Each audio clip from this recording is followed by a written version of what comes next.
নমস্কার। জয় মা তারা, জয় মা তারা। দেখবেন কিছু ব্যক্তির মধ্যে বা কিছু মহিলার মধ্যে বা জাতক বা জাতিকার মধ্যে একটা দলনায়ক বা দলনায়িকা হবার একটা আগ্রহ বা প্রবণতা দেখতে পাওয়া যায়। এদের বন্ধু বান্ধবও থাকে প্রচুর। এরা খুব বুদ্ধিমান বিচক্ষণ ব্যক্তি হয়ে থাকে।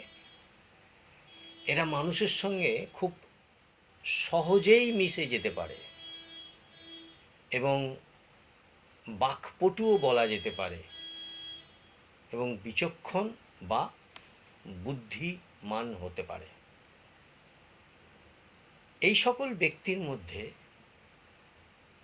আরও কতকগুলো জিনিস লক্ষ্য করা গেছে। তাদের মধ্যে আর্থিক ডেভেলপমেন্ট বা অর্থ রোজগার করার যে আগ্রহ বা প্রবণতা, এটা তাদের খুব সহজলভ্য হয়ে থাকে। এই জিনিসগুলো দেখা গেছে জন্মকুণ্ডলীর কেন্দ্রবিন্দু থেকে, মানে লগ্ন থেকে যদি আমরা গণনা করি, 7টি গ্রহ যদি 7টি রাশিতে পরপর অবস্থান করে, তাহলে কিন্তু এর ফল খুব ভালোভাবে পাওয়া যায়। শুধুমাত্র রাহু আর কেতু যদি মাঝখানে অবস্থান করে, তাহলে এর ফল আংশিক হয়ে যায়।